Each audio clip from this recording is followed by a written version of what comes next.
I am essential, and I pledge fidelity to the destruction of my former self. I am not my corporately mandated persona. I am not my material possessions. I am not reliant on authority to tell me what is right and what is wrong. I will not let my value be based on comments, likes, or followers. I will not seek affirmation from toxic groupthink. I will not filter my authenticity of self. I am essential, and I will speak my truth through words and actions. I will wear betrayal as a wound of battle. I will pursue vengeance with a primitive and relentless force. I vow to find freedom. I vow to find purpose. I vow to create something that will last. I am essential, and I control my narrative. Free, EC3. You have been warned. Hey guys, apologies for the interference that we've been having today in recent weeks. I believe our audio is fixed now, so I want to apologize. I saved everybody's super chats. Don't worry about that. Let me know in the live chat that you can hear me okay. Let me know that you can hear Warren okay. And if you're gonna say low audio, yada yada, hit the bricks. I don't need to deal with that. As long as you can hear our audio, you're all right. Warren, can you say hi to the people? Yes, hello, individuals who enjoy professional wrestling. Welcome to the SmackDown post show here on Fightful. Yeah, I'm Mr. Warren Hayes. You're good. Hey, by the way, guys, we did a retro review on Fightful Select, which did not feature Jerry Flynn. You all got to miss that. Warren misspoke, and we had a great wild line. There was no reason to bring it back. You're just spiting me at this point. It just hurts my feelings because that was a great moment in Fightful history where you were talking about the feud between Rob Van Dam and Jerry Flynn, and I said, I wish, because that would be a different kind of retro review than the one that drops this weekend, RVD versus Jerry Lynn, FightfulSelect.com, that ends our ECW month. I don't know if you guys have been paying attention, but we had a lot of cool stuff from ECW this month. Blue Meanie, Just Incredible, Johnny Swinger, Mikey Whipwreck, and we wrapped it all up on Friday. The Van Terminator making a finisher. Rob Van Dam explains how he developed his finisher, and it has been a banner week for FightfulSelect.com. I want to thank you guys so much for subscribing to FightfulSelect.com. It's been one of our biggest weeks yet, and in this day and age, I can't tell you how much I appreciate that. We're working around the clock on that, and we have even more cool things coming. So make sure you guys check that out this weekend. Retro review, myself and Warren Hayes. It is in our modified format. In June, I had done a retro review with James O'Rourke, who cashed in one of his Fightful Select perks. So that will be in the old format, but we're still going to keep putting the new format out there where we talk about the feuds in totality, the wrestlers and their careers. You guys are really digging that, so big thank you. There's your Fightful Select plug for the day. We've got SmackDown to talk about. This is May 29th, and I thought a pretty slammed SmackDown, Warren. Yeah, overall it was look, there was newsworthy. There was a lot of stuff going on, but it was a good show. Just like I thought last week's SmackDown was pretty good as well. Been in an uptick over the past couple of weeks. I've been enjoying it. It feels like WWE's getting a groove, a feel for the PC era. I'm down with it. I enjoyed this evening. Agreed. Yeah, outside of the unnatural, weird, let's place audience members defined feet away from each other. Although I will say they took the focus off of that significantly this time. You didn't just necessarily see people standing 6-7 feet away and it looked weird.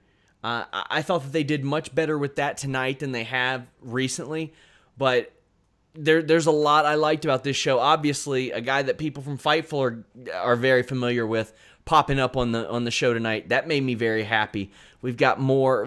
I've got so much on that I'm working to just tie up and should be on Fightful Select next week, but based on what I understand, there were like 10 people impacted by Matt Riddle's call-up. Like 10 people across the rosters. How about this? I'll tell Warren off the air, And then when Warren comes back on Wednesday, he'll go, you know what? It made sense. But you just got to think about all the stuff that went into it. We're going to get into that a little bit later, too. Oh, boy, this show kicked off with something. I had posted a tweet right before this show, Warren. Yeah, I saw it. And I was like, well, and I got a little, I got to look at it. And I was like, okay, And the way that it was relayed to me, I was like, really? Okay, we'll see where this is going. Here's what happens. We see Elias stretchered, laid out, implied that he's been run over. Renee Young is on the scene doing some wreck scene reporting, and I'll just say this, WWE better stop getting too cute, because the more that Renee Young shows that she is better than everybody that's actually on TV doing this, the more likely they are to go get her hired by somebody else. Because again, Renee Young is one of the best broadcasters in America, period, right now, or Canada. Hey, let's just say real quickly, WWE is lucky to have her. Very lucky to have her. Caleb Braxton is seen with Braun Strowman, and this is the only time he's on the show tonight. I don't know why he's there, Warren. Why is he there to begin with? He was an eyewitness, Sean. He, clearly he saw what happened, was hanging outside waiting for the police to arrive because, he probably had to give a statement. Maybe he was booked on the show tonight and they had to change plans last minute because he had to be interviewed by a detective, make sure we understood what was going on. Well, Anakin JMT sends our first super chat. Reminder, guys, donate a super chat. You get your question or statement read on the air. And I did save all of yours from the ill-fated stream. He says, here we go. Who can do the better Strowman impression on what he said tonight, Warren or Sean? Well, here's the thing. I'm not going to tell you what he said because I don't know exactly what he said. But I do know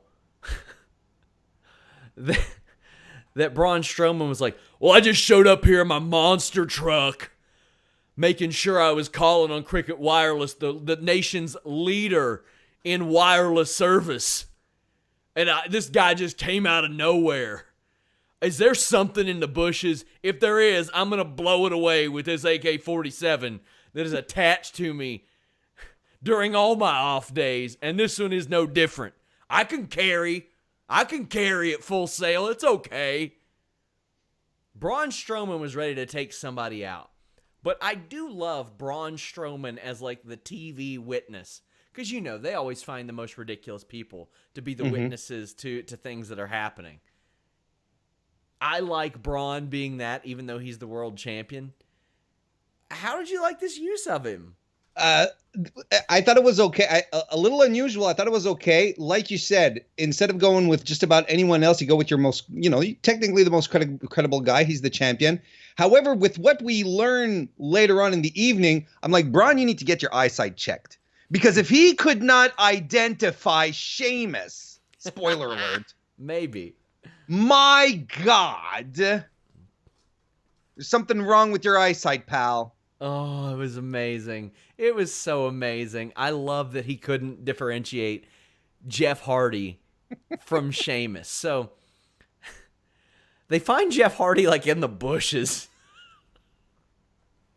Jeff's just hanging out in the bushes, doesn't know what's going on. Jason Jordan, who I miss dearly, and Jamie Noble help him out. Everybody says he smells like alcohol, and Hardy is arrested, Warren. He's arrested. Yeah. Oh, so here's the thing. There are going to be a lot of people that aren't comfortable with this type of stuff. I'm okay with them playing up real-life issues and real social issues on wrestling because wrestling's a TV show. But the thing is, this is a recurring issue for Jeff Hardy as recently as less than a year ago, Warren. So I don't know how I feel about them capitalizing on something like that, but I'm interested to see how you feel. Well, I've already had my share on Twitter about it, and Sure. And the thing is here is that you guys come to us to hear opinion, right? To hear what we thought about it. Well, this is what I think about it. I don't like it, and I really, really don't. I don't like, in any circumstance, the business of wrestling using addiction, real life addiction especially, to get angles over. When it is a business that has struggled with real addiction for decades. and has taken the lives of so many wrestlers prematurely because of addiction, because of overdoses. And, you know, we just very recently, we were reminded of the entire Road Warrior saga with Hawk very, very recently. And this they converted eerily that. Similar. This was Which eerily is similar. It is very, very eerily similar. Let's not forget, you know, we've lost Bam Bam Bigelow, Brian Pillman, Chris Kanyon, China to addiction and alcohol abuse. And to me, there's nothing funny about it. And you nailed it on the head.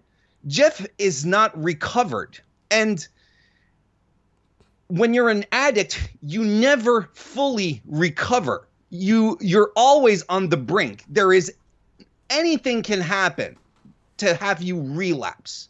Jeff has relapsed twice within the past year, like you said, year to 18 months. Was arrested twice. On what? On DUI charges. Who else was arrested recently, Sean, on DUI charges as well? WWE has a problem with it. And I think it's pretty clear problem, yeah. And I think it's very, very callous to be doing that, because I think they should be taking the problem more seriously as opposed to making light of it to advance an angle, especially in a way where I don't really think it's that creative. I don't even think it's that clever. I would much prefer to see a true redemption run for Jeff Hardy. We spoke about this a couple of weeks ago. What if Jeff was wondering if he still had it, right? Okay, we went over getting clean again and so on and so forth. But what if does he still have it and he's not sure? And Sheamus tests him on that, and we get the doubt settling in. That's how you build a come from beneath, a real come from beneath win. Not this contrived bullshit. Yeah. And it's not stuff necessarily I want to see on wrestling either, because these angles are overblown. If I want to watch a drama, I'll watch a drama. I watch pro wrestling because I want to see dudes and gals fight each other in a ring. This is superfluous. And honestly, kind of offensive. And I'm going to add this on top of that, just to wrap it up. And you guys, you're all more than welcome to disagree with me. That's fine. I'm here. You're asking me what I think. This is what I think. I don't care if Jeff Hardy gave the okay on it. I honestly don't. It doesn't make it better. Exactly. I still think it's stupid. Yeah. I didn't have as much of a problem with it, but the thing is, I understand why people do have a problem with it. I understand why people aren't cool with it. And just like I understand how people are okay with it. They're like, well, let's give it a chance. It's a story. I get it. But to me, the context of pro wrestling, it's at its very core.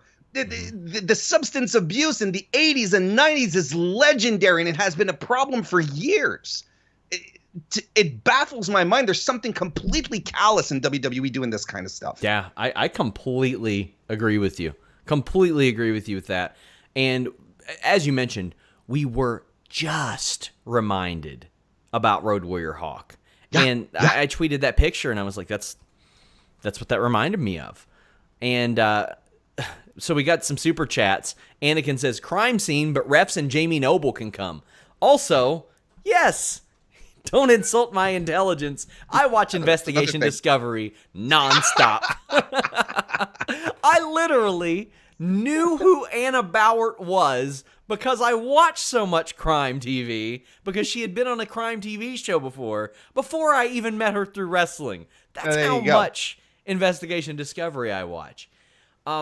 So Jeff Hardy yells out for Elias. He's like, Elias, oh no! And I gotta say, honestly, best acting he's done in a long time. Oh yeah, yes. Well, moving him away from the spooky emo poetry promos is a great thing. And you know what? Just if we're gonna goof on the angle a little bit, Elias, I'm not worried about him. He got thrown off of so much stuff. Off of a 20-foot. He survived a 20-foot drop right on his back. A car is not going to end his career. He'll be fine. Yeah, no kidding, man. So Jason Jordan's out there. Goddamn, do I miss this guy. And I get people that always ask me, what's up with Jason Jordan? What's up with Jason Jordan? I've answered it on a few Q&As, but I've gotten it a lot tonight as well.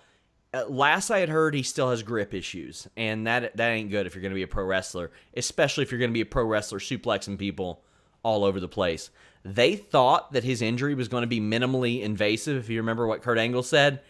It's now been 2 years, and that's unfortunate because I thought what they were doing with Jason Jordan was very special. There were a lot of people that didn't get it, but the heel that thinks he's a babyface thing, ooh, he grasped that. And the reason I know he grasped it is because half the people loved it and half the people hated it, and they're like, this son of a bitch. He really got it to a special level. And also, A-plus dude. I was at the Arnold Sports Festival in Columbus a few years ago. He came out with Chad Gable for Chad Gable's match, but what he did was, during the entire match, instead of managing Chad Gable, he sat there and talked to a kid with Down syndrome for the entire match and was like, what else do you have to sign? What else do you have to sign? And like almost made it like a joke. He signed like 40 things for the kid. He's like, what else is in your backpack that I can sign? It was amazing. A-plus dude. Here's my hope, Warren. I hope an Edge situation happens. I hope we get this guy back one day because I think he was going to be very special. Damn. Made me a little bit sad seeing him. Jamie Aguilar says, the SmackDown hacker tried to take Fightful down, but the Dong Lord prevails yet again. That's right, man. The Dong Lord lays another one out.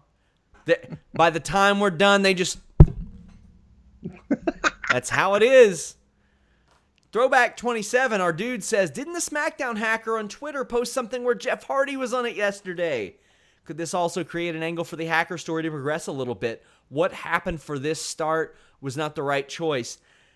Yeah, it was a way to get everybody talking, so I understand that, but I completely agree about that SmackDown hacker thing. I'm wondering, like, who's the hacker going to target next? What does that mean? What does that mean? Because thus far, what we have seen is Jeff Hardy mentioned, and then a major angle happens. We saw Mandy and Sonya and all that stuff, and a major angle happen.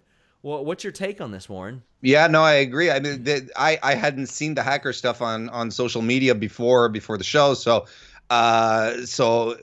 to me the connection was pretty clear at this point. Like, oh, okay, well, clearly we're going to have the reveal as to who attacked Jeff Hardy through the hacker. I mean, that's ultimately the thing.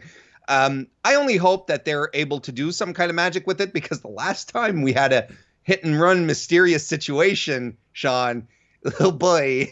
Oh yeah. Kind of a wet fart that one turned out to be. We even parodied that for Listen Ya Boy, and it's still sitting in the can somewhere. You all are going to get footage on Listen Ya Boy this year, like a year old, with me still having hair. I mean, I guess that's in character because I'm releasing an NWO Sting interview where I have long hair next week, so stay tuned for that one, guys. DJ Cass says, SmackDown was fine, just way too much talking. If they didn't have the Sheamus junkie joke, I probably would have liked this segment better. That's such low-hanging fruit and all that. And I'm like, okay. So here's what happens. We go backstage, and everybody's standing around, including Drew Gulak, who, as Fightful Select reported this week, back with the company.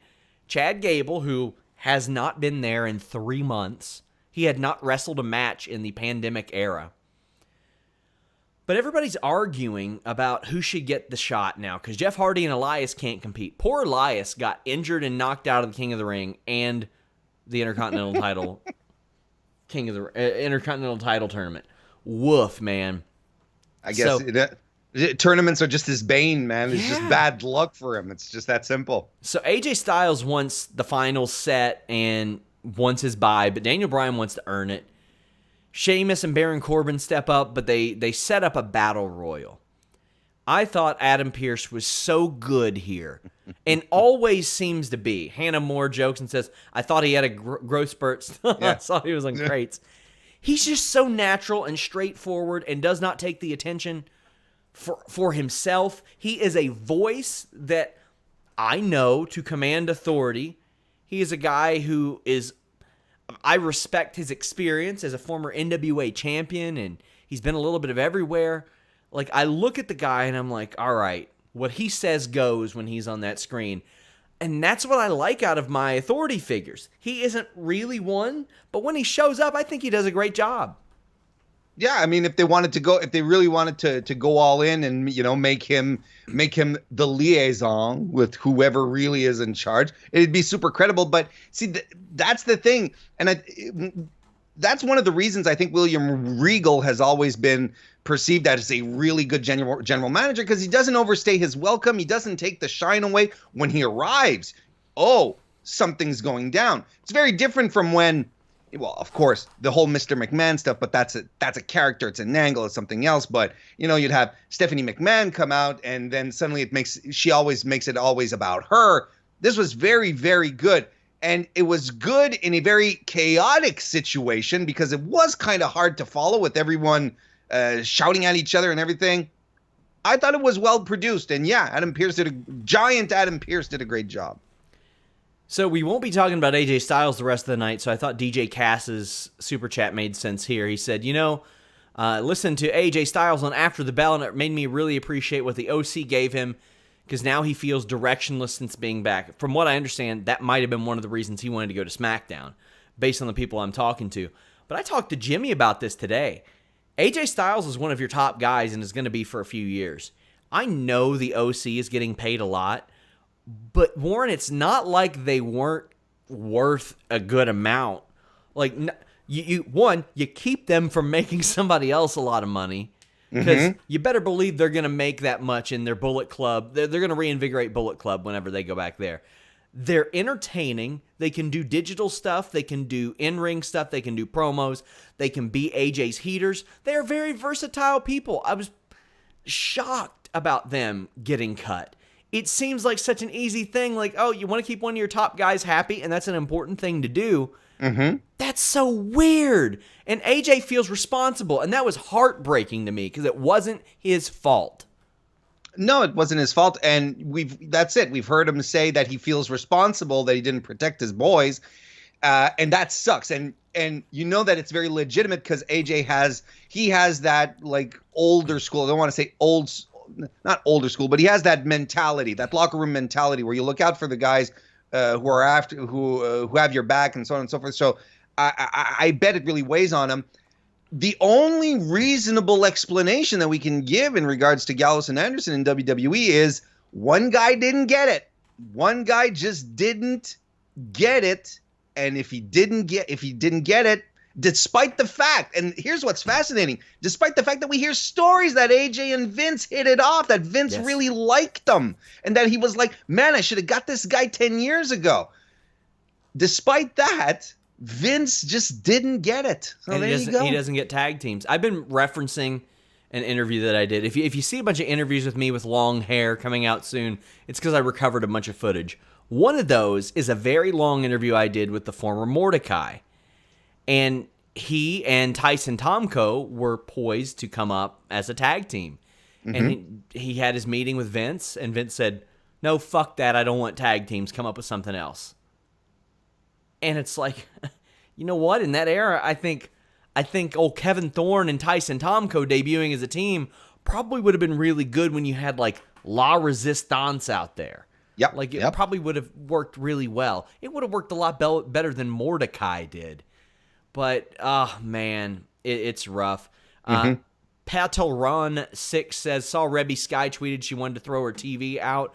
I mean, I'm gonna ask around. I'm gonna ask Matt what he thinks of it. I'm gonna ask people what they think. Tim Traver says, I want to bless Fightful so much. My week has been super blessed by everybody. Thank you. Hey, thank you, Tim. Tim also says, I agree with Warren. I've been clean from drug addiction for 16 years. It's hard to fight demons. Man, I watched my cousin from severe alcoholism and drug addiction go cold turkey, and it was one of the scariest things I've ever seen. Somebody detoxing on their own. And the things that it does to somebody mentally, he doesn't leave his house a lot. He's not sure what that will do to him if he goes out more. And for Jeff Hardy, being out is the only world he's ever known. So it's not so simple for him. And to conjure that up, I completely get what Warren was talking about.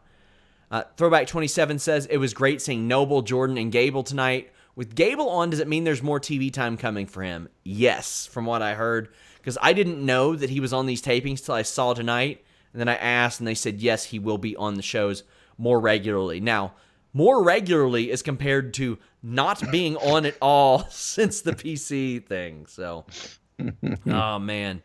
And as we finally wrap up these super chats for this angle, so to speak, we have TJ Ridgway says, in the same vein, it makes you wonder how Finn feels about the club releases. One of the great misses is not doing Finn, AJ, and some battle over the club, Warren. That is such a dropped ball. Slam dunk. One guy didn't get it. One guy didn't get it. It's just as simple as that. You had the opportunity to have the two original leaders of the Bullet Club just go at it for Bullet Club for Bullet Club supremacy. Just complete missed opportunity. Oh yeah. Throwback 27 says, this is a super chat for Rob Wilkins. He's a good dude in the midst of what's happening in his home state. Hope you're okay, bud. You're a good dude and a great friend. Rob Wilkins, great friend of the site. Great dude. Does a lot of cool Photoshop stuff for us, too, to promote this show. But Throwback 27, also a great dude. Check out his podcast if you all haven't. The easy way to find that is to follow him on Twitter at Throwback978, and he'll have the info up there. We also have one more super chat from Anakin JMT saying, Sean, glad you're feeling better, but we know you're really sick of no Quizzlemania competition. I destroyed those plebs this week. Like, it wasn't even fun. I'll tell you what, I'm not feeling better at all, but I'm getting there. I'll get there. I'll be fine. And you know what? I think all these wins, I think it's a sign from above. I think I'm starting to find religion a little bit. And I think I'll talk a little bit about that more on Quizzlemania next Wednesday. But right now, we have a battle royal. Sheamus wins the qualifier. Chad Gable's back, so is Gulak. The funniest thing about this match to me, Warren, was Michael Cole, as there are 15 people in the ring, says, there's our audience made up of the Performance Center recruits practicing social distancing. And I'm like, there are 15 people in the ring, man. Come on. And you're doing fever checks. Come on. Now, Corbin tosses out Gulak. Metalik got a little bit of offense. A horrible-looking springboard back elbow, but gets tossed out. Jey Uso, though, super kicks and eliminates Baron Corbin. So I wouldn't hate seeing this match next week. It's a natural setup. Baron Corbin, Jey Uso, one that I haven't seen before, too. Not one that I got to see on pay-per-view. This has SmackDown match written all over it. And you know what? Good on WWE to give something Jey Uso to do while his brother is out. That makes me happy. And I like the performance. Hey, you know what, Sean? I mean, I know it probably wasn't going to happen, but I when we got to the end of the match and there was only Jey Uso and Sheamus left, I thought Jey had him at some point. When he clotheslined him over the top rope, I thought, my God, oh no, okay, he just landed on the apron. But I was sure he had him. Would have been a nice surprise too. But I'm completely okay with it. This was a good idea. And like I said, I'm really glad they're just doing something with Jey Uso. After having the Usos out for as many months as they were out, you can't just leave Jey on the sidelines while the other one has what I presume is a torn ACL. You just can't. Jey is too good of a worker. Even if he ain't winning all the time, he's too good to not use.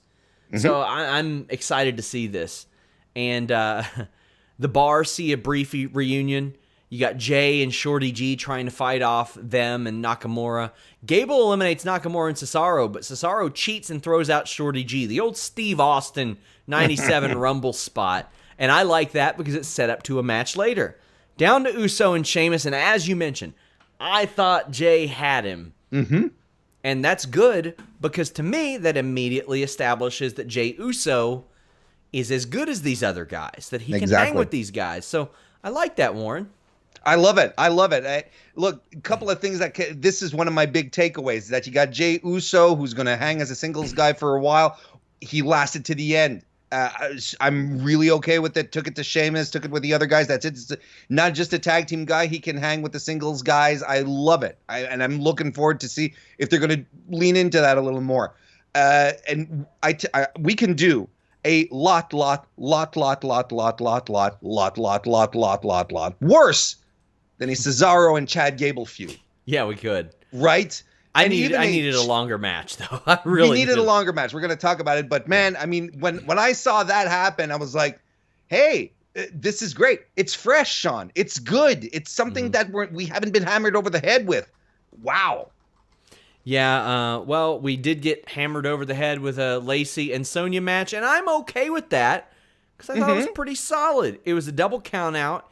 Sonya cuts a promo backstage and gets pushed down by Lacey. The thing is, it's consistent with how Lacey has always acted, so I didn't have a problem. Lacey in the ring is like, oh, you think you're a good wrestler? I'm going to give you ref's position, which is where you're on all fours. Look, she evolved into Kurt Angle or something. And I got to say, as an amateur wrestler, pretty nice scramble. Liked the scramble. You liked it? A pretty good scramble. Okay. Sonya was generous with the bump at the end. Very generous, but I dig that. That's not something we see out of the women a lot. And Hannah Moore says that exchange with Lacey and Sonya was good. Go ahead and tell her she's wrong, Lauren. No, I'm not going to say no because I'm kind of like, Go ahead and disrespect the woman commenting on women's wrestling. Go ahead. See Now, not only that, hang on a second. Even far from me, even before that, she paid money for that comment. I'm not gonna squash it. I was curious because to me, Sonya has the legit game, right? She's a mat wrestler. So I sort of saw Lacey going like flopping a bit like a fish out of water. She was like, wow, this feels a little like a little frenetic, not very coordinated. I did find Sonya to be a little generous with her. It's okay. I see what they were trying to do. Yeah, it was all right, but I'm glad you looked at it and you were like, this is pretty good because you have legit experience and I'm just a guy sitting here with a bottle of water. I've seen a lot worse, and I'm pretty sure that Lacey Evans was a high school wrestler. I'm pretty sure. Okay. And yeah, in fact, I'm pretty sure. Yeah, she did, and she also helped when she was at NXT. Helped conduct the tryouts. That's true. I had UFC's Eric Spicely saying, "Man, I had Lacey Evans screaming in my ear the whole time, and all this stuff." She was like a drill sergeant there. Sure. I mean, I can't remember who it was. I think it was Sammy Guevara. Like where an interaction between those two emerged or something where she was like, "Oh, he's not doing his push-ups right" or something. I could be wrong there, but that's her. Now, my thing was, if Sonya lost to Mandy Rose or lost via a roll-up to a Mandy Rose distraction, I would be livid. As it turns out, they had nothing to do with each other, and I'm thrilled. Let Sonya move on and let her beat Lacey. There you go. Instead, there you go. We got a brawl to a double count out. I'm cool with that. Cool with that. You know what? Steve Austin versus Savio Vega started with a double count out, and that was a damn good feud. That was a good feud. Maybe this won't be it, but I thought this was good. That whip into the corner of the table, ouch. And Landed a little up. Lacey wanted to fight Sonya, but Sonya says it'll be on her terms. What did you think? I am very, very, very much okay with Sonya Deville staying protected. Love that they're moving away from Mandy. That we don't have to go into another round of Mandy and Sonya. That's fine. Sonya's like, I'm done. I defeated her. I beat her. It's good. I'm ready to move on to the next one. And she's getting Lacey. Lacey, who is, we're gonna have to check just how much she owns of the Minnie Mouse IP because she's leaning pretty hard into that. But otherwise, look. Again, a new feud, something fresh, new women being promoted. I thought they did a good job overall to set this feud up. This is what it was. Looking forward to see what they're going to do with the rest here. Oh, and I also like the fact that they've clearly given the rest of Matt Hardy's old WWE wardrobe to Sonya as well. That was good. So Anakin says, thought Sonya was protected. She legit couldn't get back in the ring. Would have liked to see Mandy cause a distraction. Lacey tries a roll up. Then Sonya kicks out and makes Lacey tap out. See, I don't want to see Mandy and Sonya do anything else together. And my thing is, I was afraid they would because of Sonya continuing to say, I'm going to ruin her life. I'm going to ruin her life. Looks like Mandy's life is doing just fine based on what we've seen. So I didn't want to see that necessarily. I think she's fine, by the way. Throwback 27 says, Sonya, I'll fight you on my terms.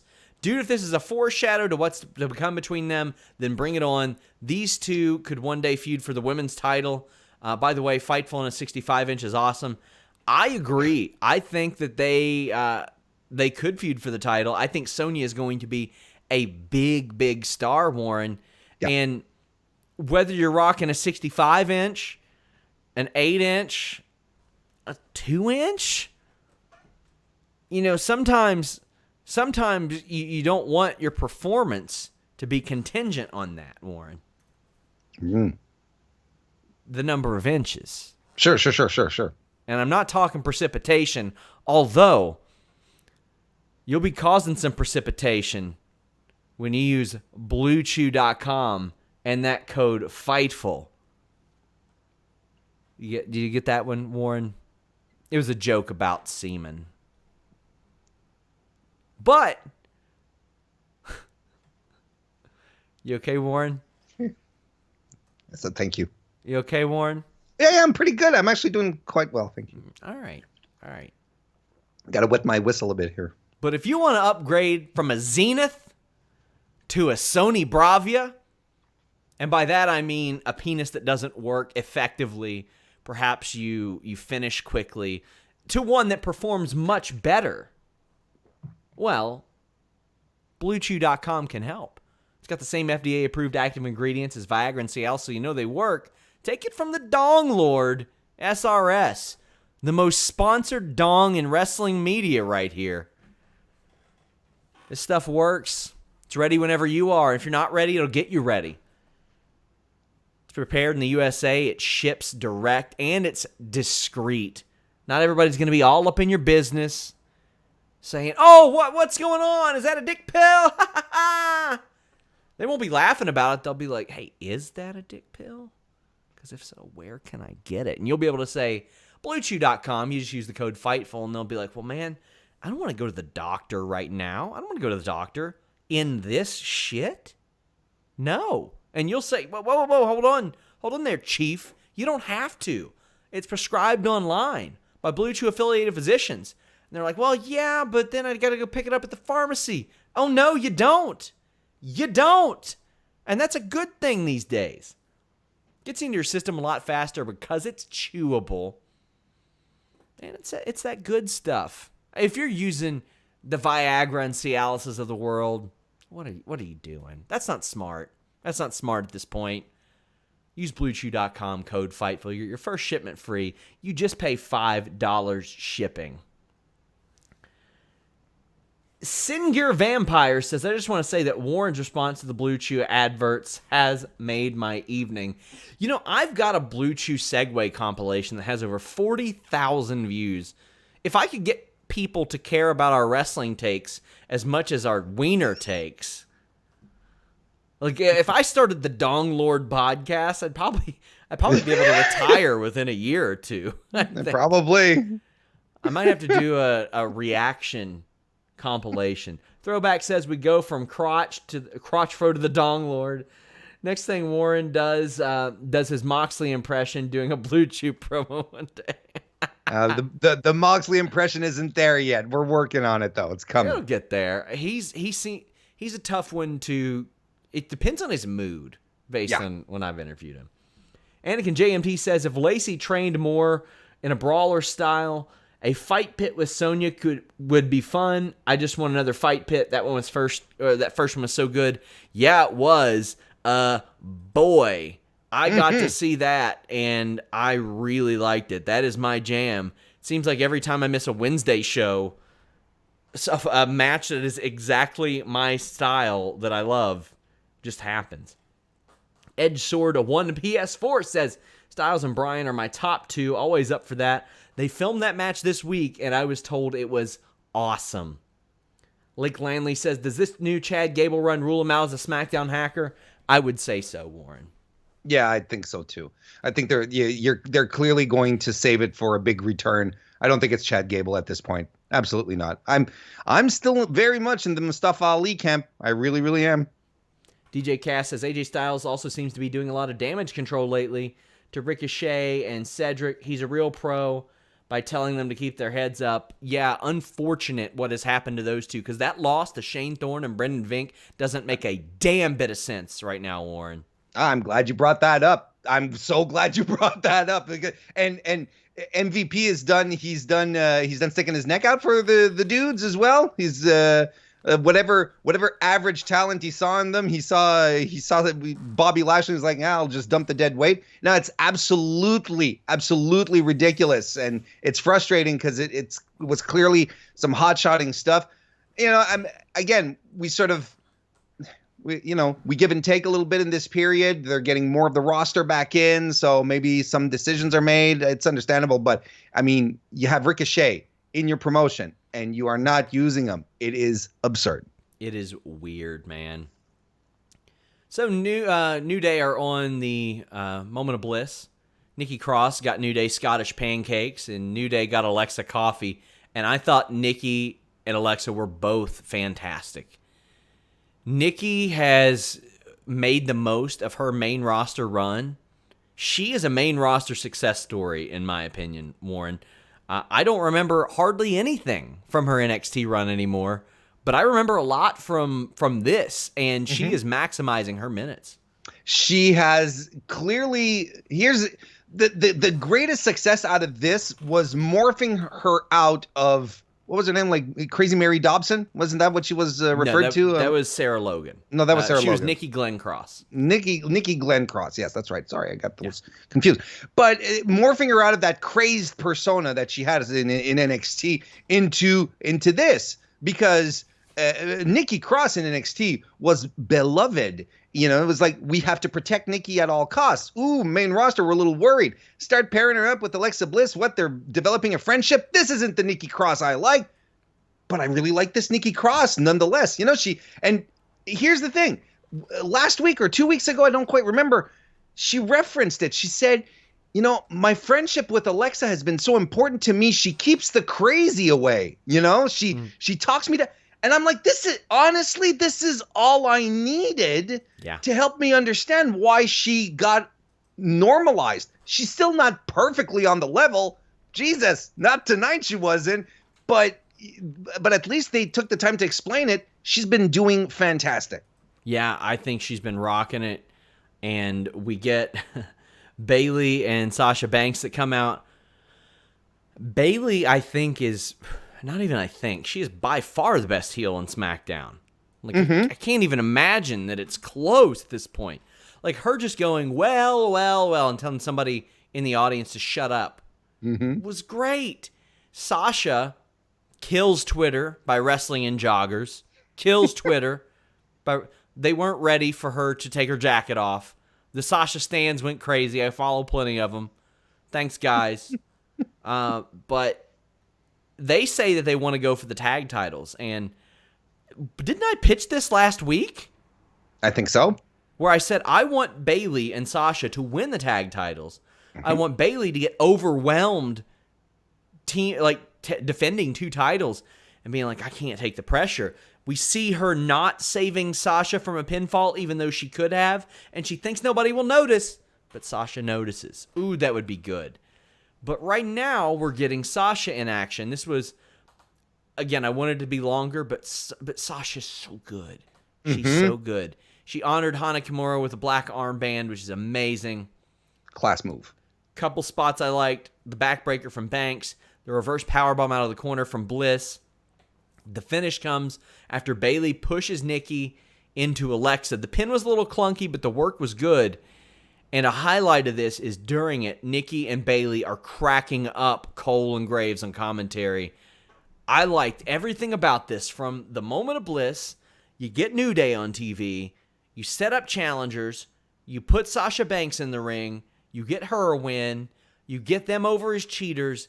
This did a lot for a lot of people, Warren.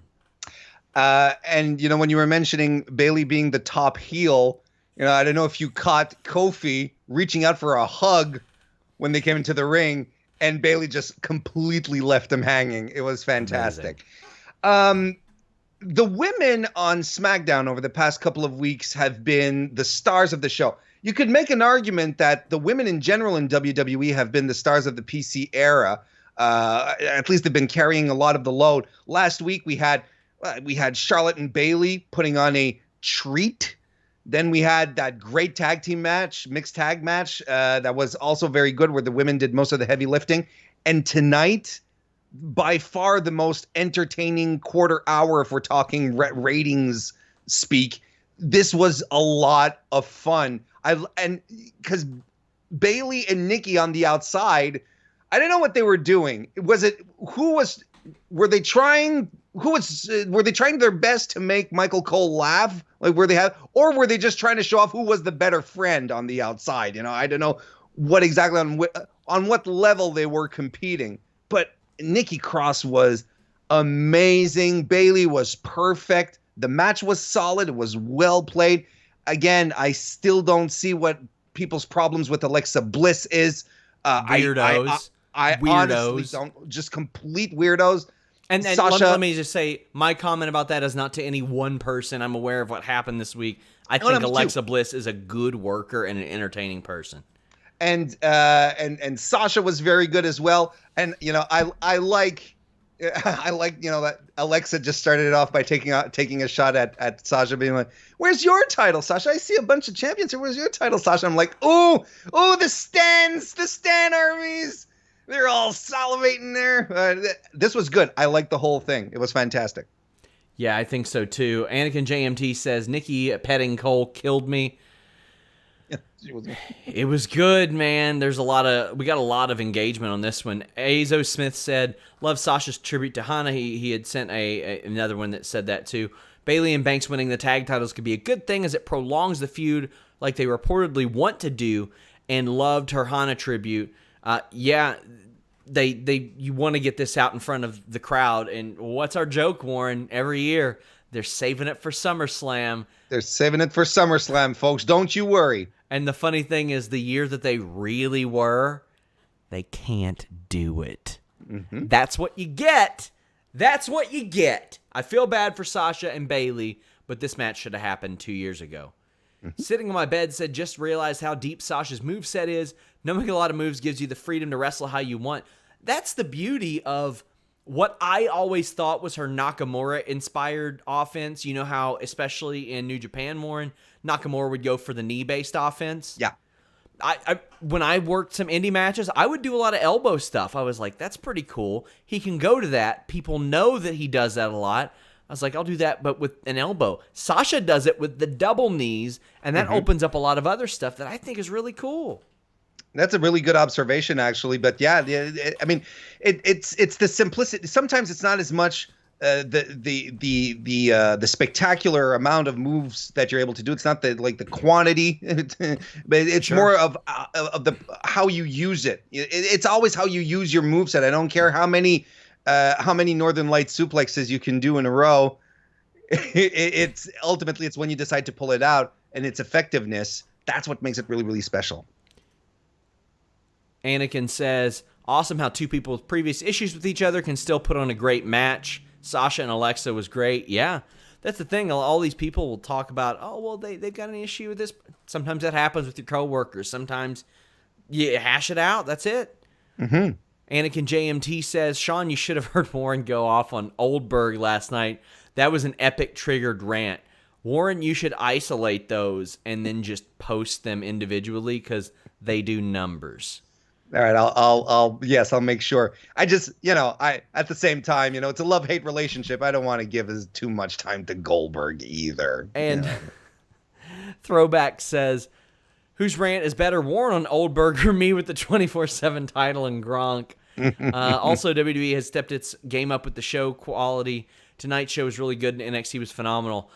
I'm going to say Warren with Oldberg because I know that the 24/7 title one's out of love because I know you've got your big shipment of Tampa Bay Buccaneers gear coming to your house, and you've got your Gronk fat head up there, and you have Throwback personally bought a 24/7 replica and stapled it to the wall there. I know the dude. That's what he did. Yeah. Gable's pissed off backstage that Cesaro cheated. They go back and forth. Gable pushes Cesaro. We get a match. Highlight, Cesaro doing a goddamn last ride. Mm-hmm. Sweet! This ruled. And this is quick. I mean, some good offense. Gable gets the win. Way too short. Way too short. But Wait, way too short? Yeah, Chad Gable is way too short? oh, fuck. Is that what you're... Sean, are you making short jokes? I'm trying not to use the F word on the podcast. I'm trying not to drop F-bombs. I know you're tall, but, at some point you do have to respect sizes. And also, you can elevate your comedy too, Sean. I just want to say, and I do appreciate a good tall reference here and there. Do you know that I have not mentioned that since, like, January or February? Well, you see, I'm very much a vintage kind of guy, Yeah. Once it's passé, that's when I start bringing it back. I'm just saying, a lot of people still bring it up. When they did the Sean Ross Sapp serve tall thing, I was like, I don't want to do that. I'm done with that. Like, I'm not doing that gimmick anymore. Like, and it wasn't even a gimmick. It was an inside joke that became a thing that people actually said, in which we did not capitalize nearly enough. And the other reason it was supposed to be served tall was because it was at a brewery. And I was like, whatever. Then they moved it from the brewery. And I was like, well, why is it still... I don't do the tall thing anymore. But I appreciate it, guys. Just call me the Dong Lord. I asked people on the Q&A show to refer to me as King Senpai Sir SRS, and a few actually did it, which was great. I'd go for that way before calling you Dong Lord, Sean, just between you and I. I'll call you Senpai way before I call you Dong Lord. Oh, God. Wesley Blake cuts a promo. This one I loved. Because it's like Corporal Jackson Riker, Sergeant Cutler. And then Wesley Blake's like, and I really appreciate what they've done. Whoever wrote this was amazing. And his delivery, poor Wes. His delivery was so wooden, Yeah. Everything was so contrived, right down to the. It was amazing. It's like baby's first promo. It was amazing. Oh, Jesus, man. This popped me big time. So Otis and Mandy have a getaway. They do the Fast Times at Ridgemont High thing, and I was a little bit behind. First off, did Tucker vanish from the planet? Probably. Mandy daydreams and gets like super horny for Otis. This is amazing. This was the greatest thing. I adored it. It was so stupid, but Yes. on the good spectrum of stupid. Because they could have done just about anything, going a bunch of different directions, but they decided to do some role reversal and have Otis be Phoebe Cates coming out of the pool and do it. And then on top of that, it continues to add character development. We know Mandy is in love with this dude. She dreams about him. She lusts for him. So that's fantastic. So it's not like, it's a convenience. No. She really likes the dude, and man, they made out. Not a peck on the cheek. Not a, good to see you, my peach. No. Full on, Mandy is rubbing makeup all across your face, making out kind of thing. It was glorious. I loved it. Throwback 27 says, with the Otis and Mandy segment, I felt like I was watching the end of Not Another Teen Movie. But since it seems like they're heading a different way between them, where do you see the storyline going? I think they'll keep them together for a while now, and I think that's a good idea. What about you? Anything in particular? I think they need to keep them I think they need to keep them together for a while. I think they need to bring Tucker back and make like a little interesting trio, just have a little something going. It's WWE, so they'll probably do a Yoko Ono angle where she's going to end up splitting them up, whether it be intentional or not. But honestly, I kind of miss Tucker in this situation. He's the element that they need to bring in to keep this fresh, to keep this moving forward, because he should deserve a little bit of shine out of all of this, because he's a good big man. He's a good worker. Needs a little more exposure in this one. Fun fact, despite being an 80s and 90s kid, I grew up not watching like any of those teen movies, and I saw Not Another Teen Movie before all those. So now when I watch them for the first time, I'm just thinking of how over-the-top ridiculous Not Another Teen Movie is, and it's even funnier, because that's a classic to me. Anakin JMT says, Otis and Mandy segment was so cheesy it made me cringe, but even Denise liked it, so maybe it's just me. It was supposed to. That's just how it was.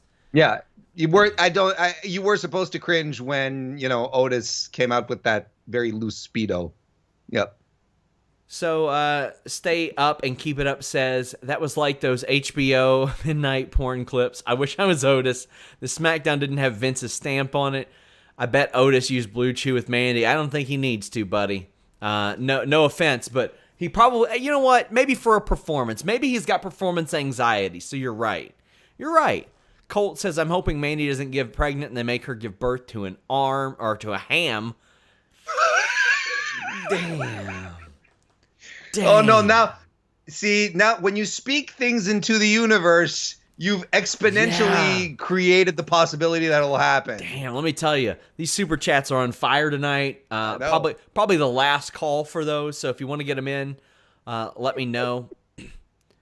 Tim Traver says, good night, Warren and Sean. Going to enjoy my weekend. Hey, I'm going to try too, so thank you.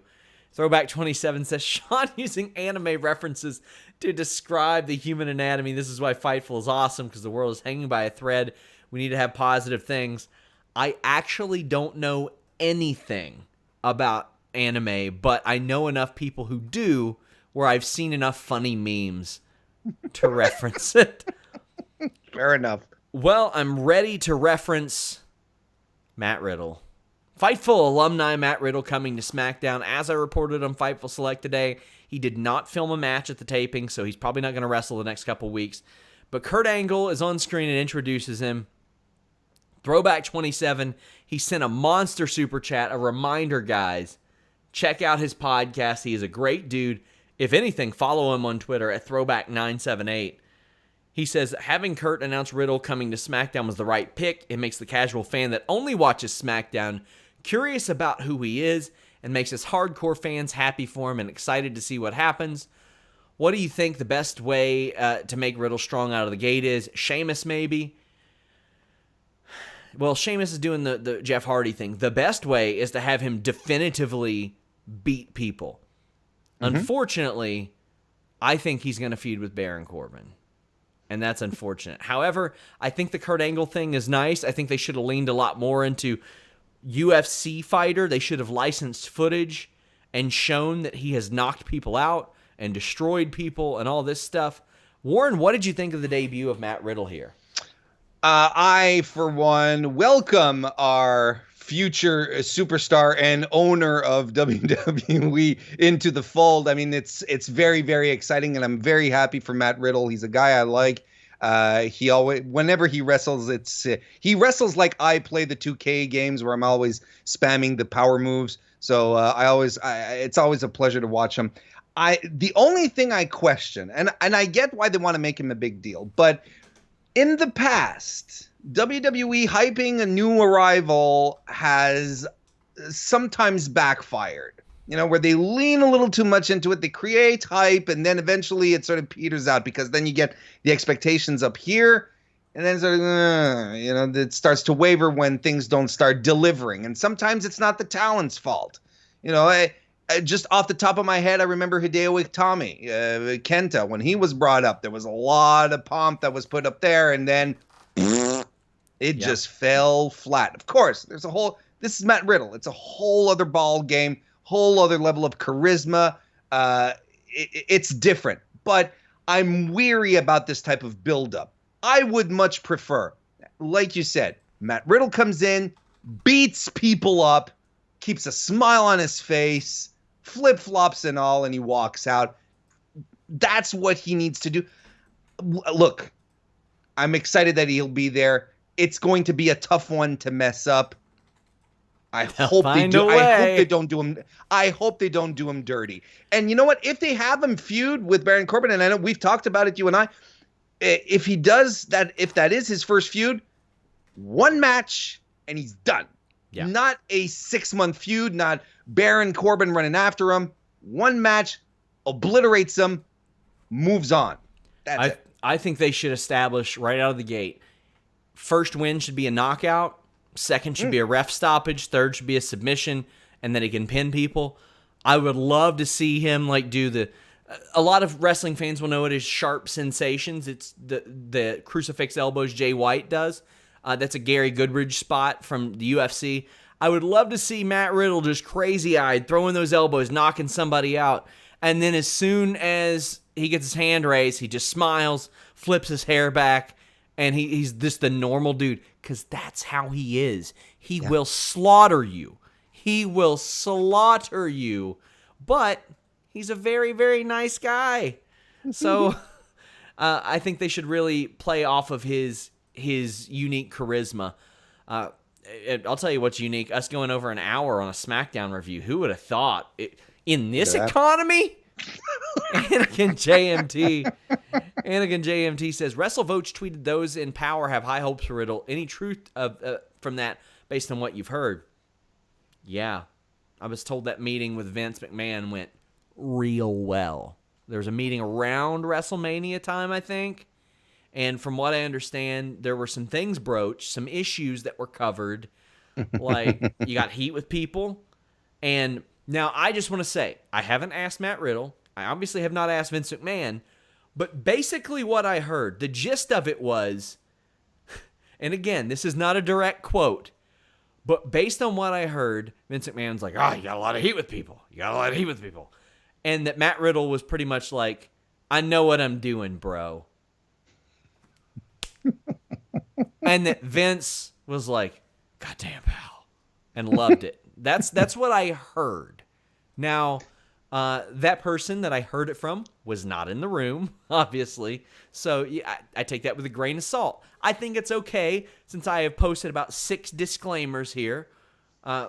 When it gets aggregated tomorrow by some shitty website, I'll be able to point to this and say, hey, now, I don't know for sure that's true, but that's what I heard.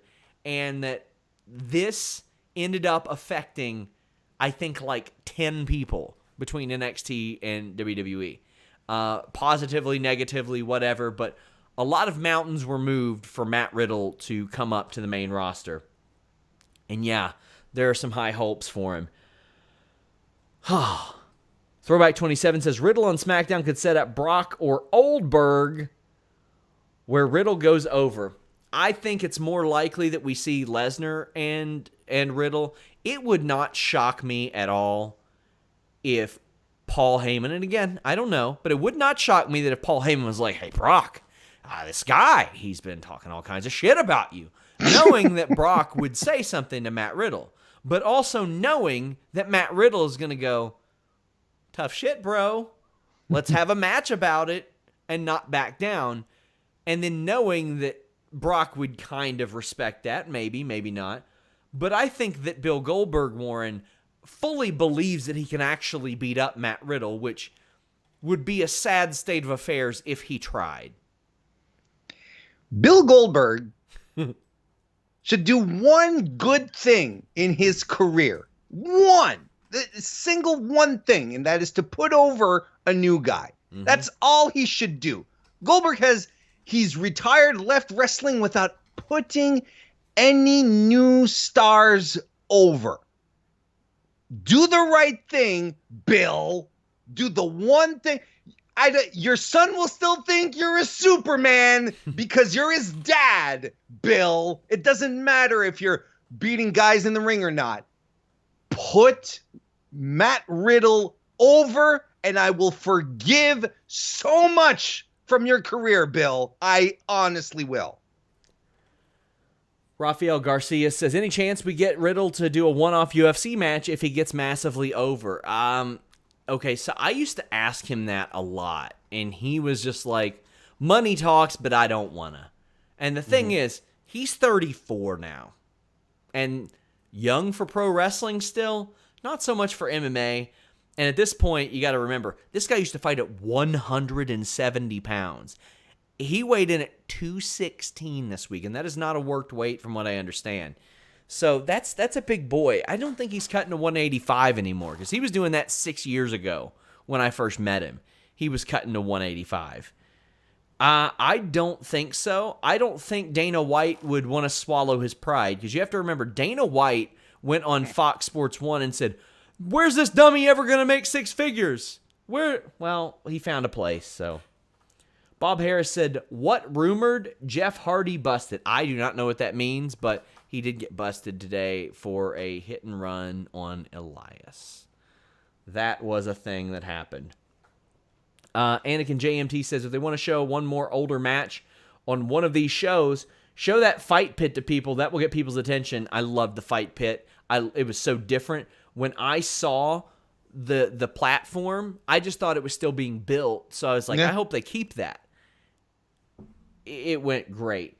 I loved it. Throwback 27 says, could you see the cage fight pit in WWE?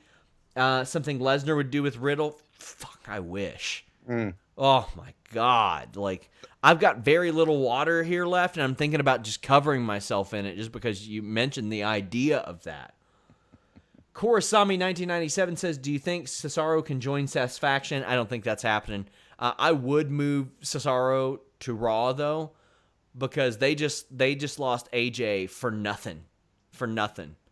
But as far as I know, Riddle, Dijakovic, and a name that I'm not allowed to mention yet are coming up. So there you go. But we are way over time. Daniel Bryan defeated Sheamus in the IC Tourney semifinal. So we have it. AJ, Daniel Bryan. Sheamus uncorked some nasty elbows. He's in control most of the match.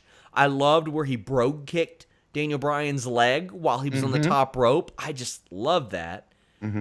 Bryan gets some offense that gets turned into white noise out of those crucifix elbows. And Sheamus is setting up the brogue kick, but Jeff Hardy runs out. Bryan pins Sheamus with a knee.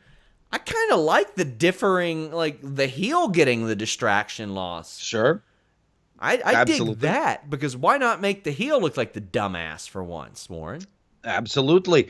The thing that shocks me the most is how quickly they book and process people in Florida. But then again, it's Florida. So, you know, what am I worried about? The match was fine. There's nothing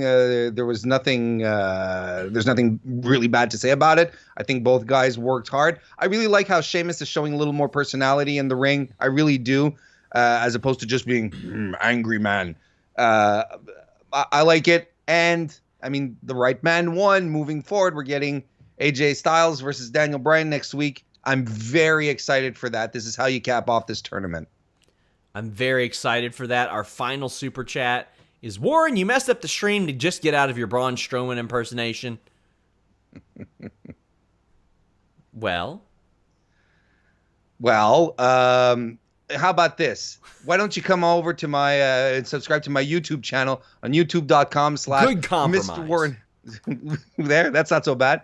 YouTube.com/ Mr. Warren Hayes. I do a live show every Thursday night where you can get these results of the week. That's terrible. No. And no. You can also follow me on Twitter at Mr. You're the guy who made the short joke tonight, Sean.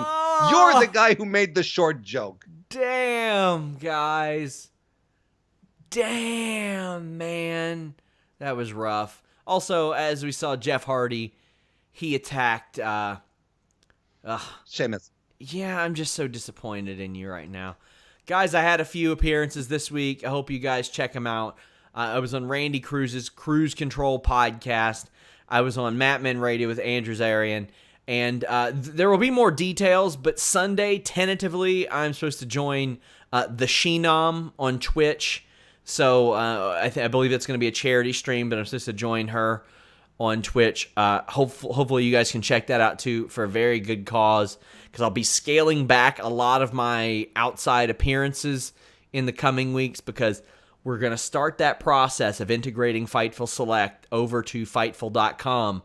That way you all will be able to go there. And let me tell you, if you like what we do on Patreon, You're going to love what we do when we switch it over. Just to give you guys a little update, you never hear me mention Patreon because I knew straight out of the gate eventually we were going to move this to Fightful.com. The URL will always be the same. It'll be FightfulSelect.com, but we're going to have so much more stuff that we're able to give you when it's on our site than on Patreon. It'll be one price point. There will be more stuff than ever, and I can't wait. Jimmy keeps talking to me about it, and I keep getting excited. And we want your input too. We want to know what you guys want out of this. But that's about it. Leave a thumbs up, guys. Tell the world about us. We went an hour 10 tonight, Warren. Jesus, we are the 07 Shawn Michaels versus John Cena on Raw of SmackDown reviews. We pulled 70 minutes out of it, and this was take 2. Mm-hmm. And this was take 2. Damn. Respect the workhorses. Check out Warren's show. It's a good one. I encourage it. I enjoy it. So until next time, guys, we're out. Actually, we have one more super chat. It says, let us all hail our first ever 2-time Quizlemania champion, the Dong Lord.